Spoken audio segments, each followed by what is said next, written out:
What is going on, Spokane Man Podcast? It's me, KGC here, and today I am joined by a good buddy of mine, Mr. Bishop Lamont.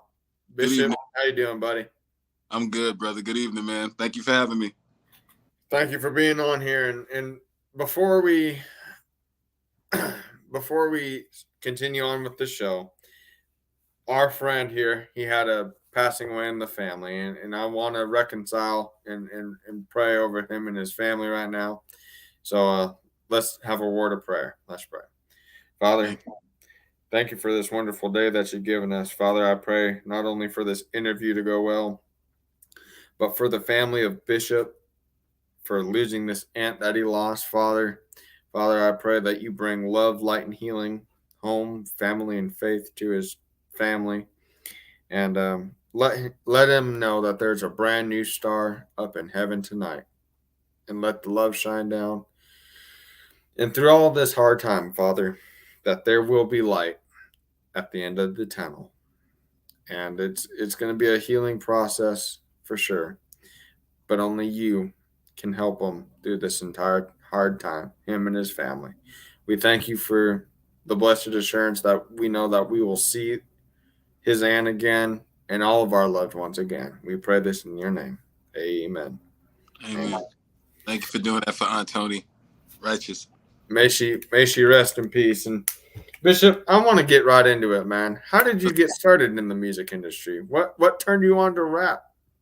Um, just listening to music. Growing up in my house, I heard everything: gospel music, jazz, blues, R&B, rock and roll, heavy metal. Chicago bred. You name it. So there was something. But my aunt Faye was also a musician, and I would get to go to parks with her sometimes and watch her perform and be her prop boy and bring her chair up, bring her water. And somewhere in there, I just fell in love with the stage. And I don't know, it just got, you know what? Actually, that same aunt played deep cover for me. She was actually the one that introduced me to Snoop Doggy Dogg and Dr. Dre. Yeah. Imagine my auntie Faye did that. You know what I mean? And she's a minister too. So how gangster is that? But that's funny. But that's how I got into music. It was just the love of it, just being organic and in the house. Just I've always been drawn to musicals, in the cartoons. You just hear music. You hear music in everything. It was just my destiny. I don't know. Yeah. So, what was it about the rap thing that brought you to it? Who are some of your influences that you've looked up to all your life? Dr. Dre and Snoop Dogg. It started with that when my aunt played that for me, and I'd never heard Snoop Dogg before, and I hadn't heard Dr. Dre since NWA days, so it was totally different. And I was blown in that moment. I was blown away in that moment with hearing it done like that. And I think that really did it because my aunt Faye co-signed it. It was like, it's my aunt, and you listen, you look up to your aunts and your uncles, and I really valued her input. And so she said, "This is dope," then it's dope. So that was a main component, I think, and motivation to what would later lead me to those guys.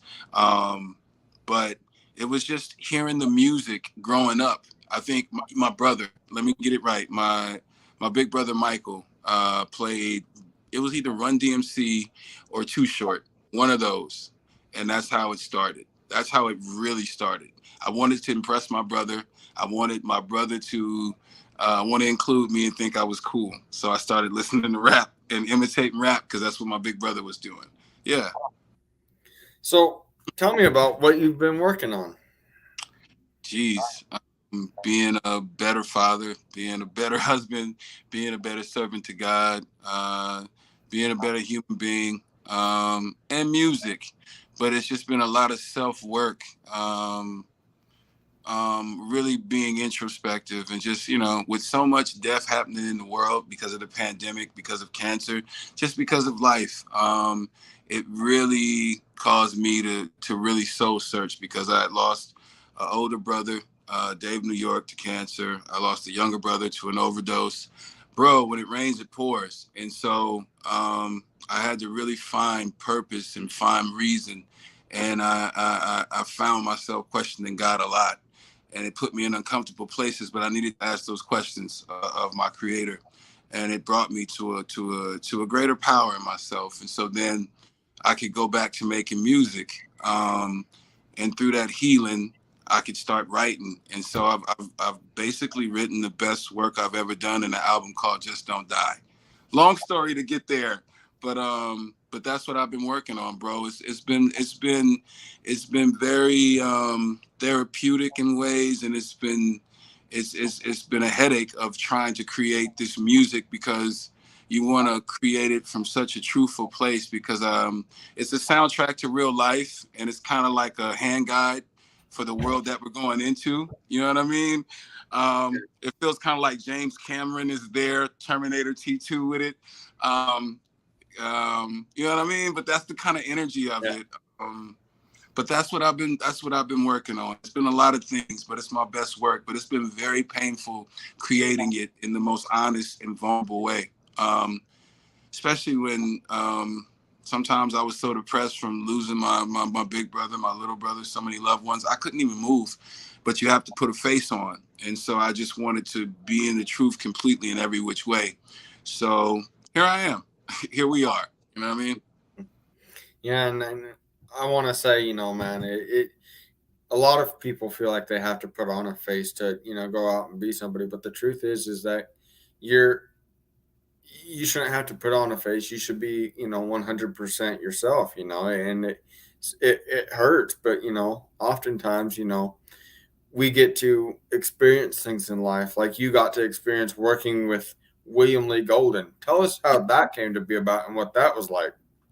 That was a great move right there. It was like we took them over here and we're gonna take them somewhere. We're like, we don't want to depress y'all, but we want you to share in the experience of we're all going through the same things, no matter where we live, how we look, how we think, whatever. We go through the same trials and tribulations. So I think when we can face our hurt and we can face those fears, we'll realize that it's not going to kill us. We've already overcome the hardest part, and Yeah. now it's just moving forward. So, um, some homework for all y'all. Embrace that, and see where it takes you. But God will never let you fall. I So mean, anyway, William Lee Golden, a blessing. A great guy by the name of Jeff Panzer brought me into this amazing thing, and is co-conspirator in the creation of the rhyme for it. And it's just a fun song, jambalaya, and then you throw Bishop Lamont in there, and I think we got something really special. I'm not gonna say anything else because we're still working on it. Um, yeah, but we got something special. how did the two of you guys get together? Blame it on Jeff. Jeff. And see, it's not fair that Jeff is not here to tell like all the stuff that went on to finally bring us together. Um, but really, it's the blessings of God, and just like the energy of just bringing people together. I think for something that's really going to be right on time to bring people together when we have a country and a world based on so much division, and so much is based on color and race and all that. You know what I mean? When it's like there's only one race, the human race, and it's a race against time.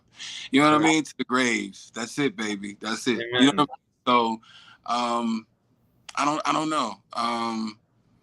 We Jeff told me about the song, and he was like, we want to do a standout rap. We want to do something really dope. And of course, we always hearken to a Walk This Way, you know what I mean? Aerosmith Run DMC mashup, because that's like holy grail. And it's like, yeah, but we also want to be new and groundbreaking and fun. And so we came up with something. I think is going to be a classic. I don't know. I don't want to toot it. I don't want to toot too much on it, but it's dope. But when it comes out, that the people will decide. But I think it's really going. I think people really going to enjoy it. That's all. I can't say anything else about it.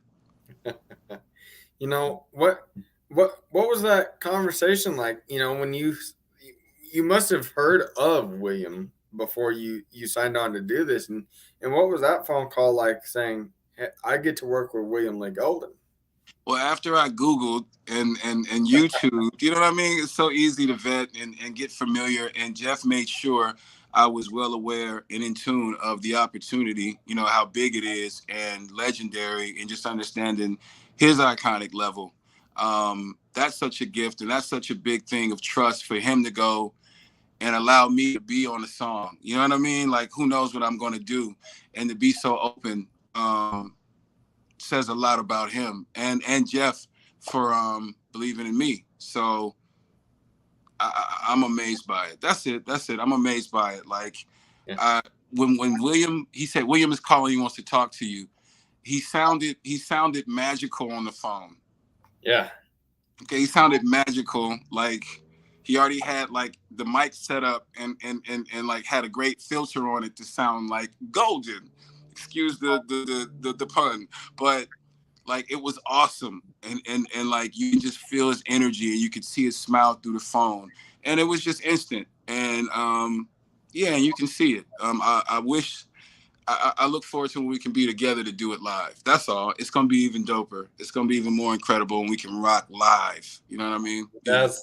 That's wait, I got that excitement, when I was on the phone with William, and William, you talked to him one time and you feel like you've known him your entire life. That's just Yeah. the kind of guy William is. And that's the same with Jeff too. But you know, going to talking about music, if someone's never listened to your music before, what how would you describe it? How would you describe your music?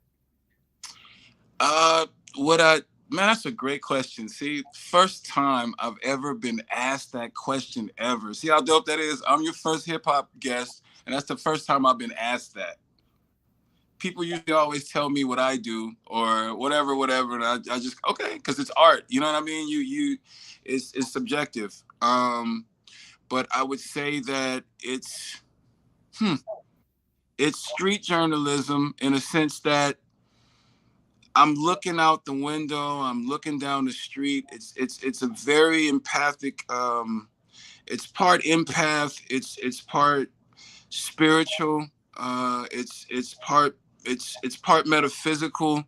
Um, it's part poetry. Edgar Allan Poe. It's part being an introvert and growing up by myself sometimes, and just like loving sci-fi. It's kind of nerdy too, but I don't know, man. I most of all, I think it's just truth. I don't know. I've never. Thank you, man. You gave me a gift. I just try to make hip hop, and that means truth.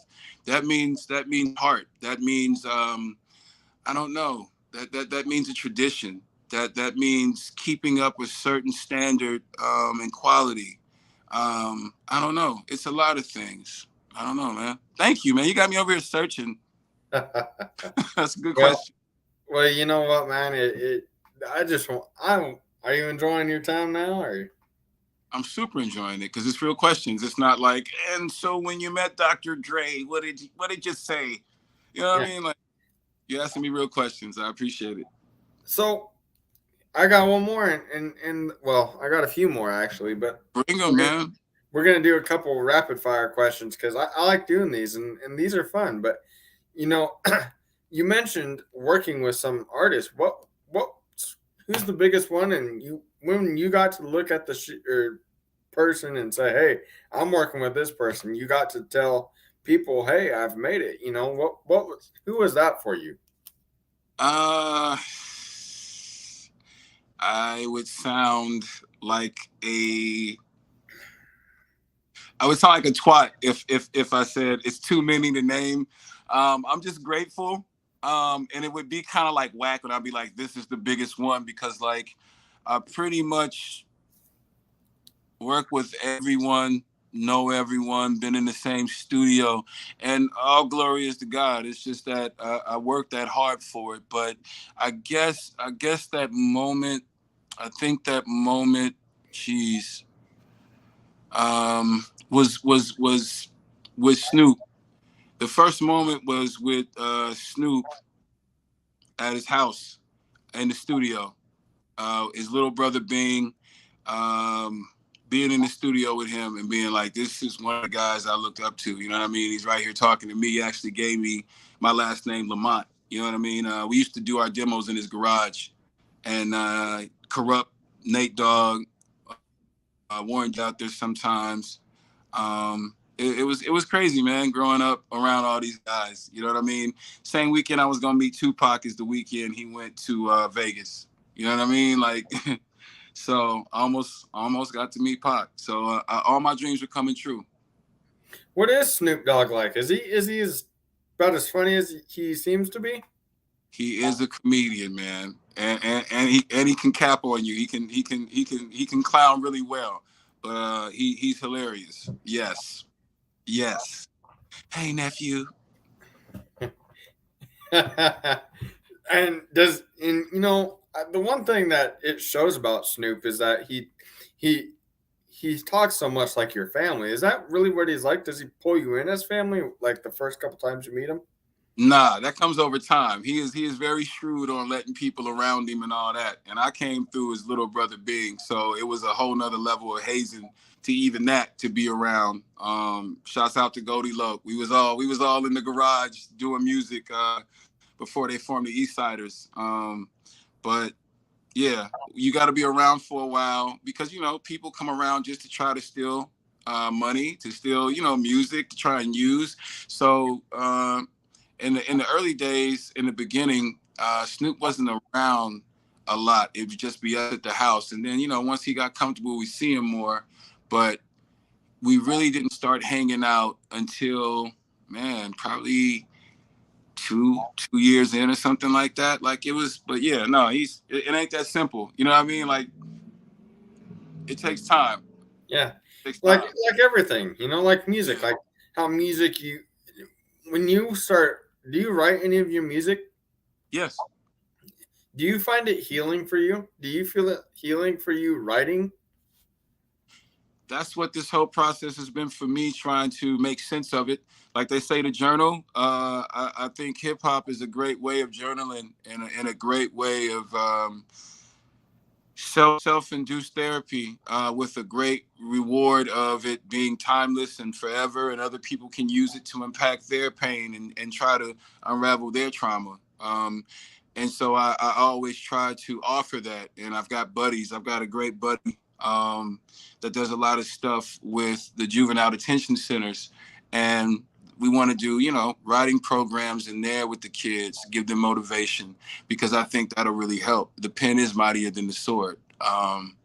So yeah, man. And music just has a vibration to it that is medicinal when you put it in the right frequencies. You know what I mean? Like it's a whole science to it. People try to act as if hip hop is not a real art form, and it's one of the most supreme art forms because it can be comprised of every other. It can contain every other art form as far as music, and still be hip hop. It's the only genre that can be mixed with so many different things, but yet still be hip hop. So there's a thing in that phoenix existence. I'll start talking like a nerd because there's a science to this, and I'll turn Go ahead. Lord of the Rings on you real fast. But it's an important craft, and I love sharing it with people, and I love the power of music and how it can bring people together from around the world. Just like right now, people on here live, just to vibe and just to talk, but music brings us together, and in that commonality, more commonality can happen, and then we can see each other, and these conversations lead to greater things. You know, Like a, friendships, yeah, and friendships for and something what I love too, man, is it's not only rock. You see country and hip hop like what Jason Aldean did with Nelly. yes, And he's not only tapping on to Nelly, he's not only attaching Nelly to a song, but what he's also doing is he's tapping into a whole nother fan base that might be, that's never heard of Nelly before. They know of him doing it with Jason, not Nelly. That's ludicrous. Florida Georgia Line was with Nelly. I'm sorry. But I want to ask you this last question. And what are your plans for the future? Do you plan to retire? Do you plan to keep going, keep writing? retire. Oh man, we've got so much music coming. Just Don't Die albums, and I've got an album with this incredible producer named Madlib. It's called Mad Bishop. Then I've got an album I'm working on with my brother Khalil. It's too much music. I'm just reloading. I had to go through a lot. It comes in cycles, and I always feel like there has to be purpose to what I do. I just don't make music to be heard. I've never pursued this music thing for fame. It's just a given driven purpose. I find it to be my best way of ministry. My auntie always wanted me to go into the church. I was like, I'm in the streets. I want to meet the people where they are. And there's a way. So I'm just here to serve. And so in that, my music has gotten better. I've got something great to give to the people. Yeah, I know that. I feel it in my heart. You know what, man, and I feel it just sitting here talking with you, and I want to say this. There are people in this world that need a platform, and what I'm here for is to give people that platform, because a lot of the times people have inspiring stories or and they have a voice that need to be heard, and that's what I love talking and meeting new people, because yeah, well said. You're here for more than just music. You're here for healing power, and music can be healing. Do you feel like your music is healing people? That's what it's been doing since day one. That's been my devotion. That's been my commitment. And that's always been my challenge with the mainstream because there's a point where you meet and it's only about money. And I can never forsake my bond with my brothers and my sisters, my soul siblings all around the world for a coin ever. Me and my wife were just talking about the cost of principles versus the price of money, the things that don't have value. The real currency is souls. So I have to be devoted to that. And so I've had to sacrifice for it. But there's never been a greater time that music will be needed more than right now and what we're facing in these coming months and years. I mean, just look what's going on around the world. And Yeah. so there has to be music that speaks to it. There has to be ways to comfort each other. There has to be ways to raise the required conversations, the things that we need to look at. If a comedian can't do it, a musician should be able to do it. But most of all, we as people should be able to do it for each other. You see what I'm saying? And that's where the empathy will really start to impact. So that's my real motivation behind the music. You know what I mean? That's the gift that keeps on giving. It's the instant joy machine that you can just always push play on. It can change somebody's life. It can lift somebody up in the right moment. That means the most. Fuck it. Excuse my French. Give them an angry song. Give them a this song. Give them whatever they need to get that out their system and then get back up and get back in it. That's what music did for me. So that's what I want to do for people with my music. Last question, and we'll wrap it up with this question. When you end the music career, when you look back on your career, what is one thing that you want to be recognized for, except for your music? What does Bishop Lamont want to do for the people besides put out great music? That is such a great question. And my goal has always been to serve, to uplift, to empower, to help people unlock their purpose, for for me to be able to assist in seeing people manifest their dreams too. We only have one life to live, so enjoy it. I keep saying it, eat dessert first. I heard it somewhere. Don't waste time, but also realize this life is a gift and you are worthy. You are so worthy. And so I hope that I'm remembered for being the best servant I could be, you know? And that's what we all try. And you know what? And with college football coming up, and I can't wait. So you got your favorite team? I don't even watch, bro. But Bishop, I want to say thank you for coming on, man. And Bishop is inspiring, and so are you, Miss. And Bishop, thank you for coming on the show. Thank you, everybody, for watching. Um, Beast, where can people keep up with you, man? On Instagram at Bishop Lamont 1, on Twitter at Bishop Lamont, and somewhere out there at a theater near you soon, everywhere. But we got to do a part 2, man. This was too short. We didn't even get to interact with the people. You know what I mean? Like, we didn't even get to see any chat, but bless everybody for tuning in. I hope you enjoyed my rambling. Kind of sleepy, but I'm enjoying myself. So hopefully we'll get to do a part 2, brother. But thank you for having me. Shouts out to Jeff. I love you. Thank you for making this connection. I got a new brother, so God is That's good. my brother. And you know what? If you want to keep, hell, man, if you want to keep going, we'll keep going. It's what makes this fun, man, is building the connections, because the connections are what everything to me, and I told you this last night, when we had our conversation, it's about the connections I build. Like Miss Danny, she's one of my all-time favorite people, and every interview I have ever done is my favorite interview, because you're coming not only with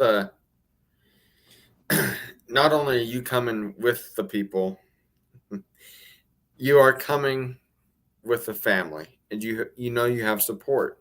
And I'm so glad to add a brother to the group and add a brother to the Spokane Man podcast family. And I can't wait to have you back on again, and we'll have some fan questions come on in, and we'll make this thing, better than what I did, because I'm, like I told you last night, man, I'm the most boringest person you'll ever meet and talk to in your entire existence. I guarantee you. Not true. I've had a ball tonight, bro. You got energy. You're not boring. Come on, man. Spokane Man podcast. Go ahead. No, I was just going to say thank you for having me, bro. Sorry. Go ahead. We signing off, man. Love you. Appreciate you. Go ahead. I'm be quiet. Danny, you have a fan question. Okay. Ask it. Oh. Danny has a question. I didn't see that because, but Danny has a question, and everybody go support Danny also, and go support Bishop on Facebook, Instagram, Twitter. You can find him on Instagram at Bishop1. I have yet to do that yet. But I have you on Twitter, and I have you on Facebook too. So, but Danny has a question, and what is your favorite country song? Oh, you broke up. What you said? Favorite country? What? Favorite country song? Oh my God! Don't laugh at me. Oh God, what was that song called? We were just singing it. That was a great question. I'm too high to answer it, because I'm gonna answer it wrong. You got to know when the Gambler, Kenny Rogers. Yeah, it's so generic, but it's the truth. I've heard it since I was a little kid. It's the only thing I know, and I can sing it anytime, except right now. And what my favorite country song right now, because I was asked this question too, and then we have one more. And guess who this next question's from? After I get done answering, guess who it's from? Jeff Panzer. Man, you know our family's gonna support. Yeah, my favorite country song right now, and maybe of all time, is a girl by the name of Danny Stefanetti, and her song "You Make Me Beautiful." That is my all-time favorite country song as of right now, and there's a music video coming out for it soon. Yes, King Jeffrey is in the house. But talk to us about your next video, about your next music video. Oh man, go time. An incredible piece covering police brutality, abuse of power, capitalism. It's just so many things. Jeff is actually going to be directing it. Really excited about it. I'm gonna say nothing else. He tried to put me on the spot. I'm gonna be quiet. It's about this man right now. We're supporting his show. I'm gonna be quiet. No, it's about you. You're my guest. I was supposed to already be leaving.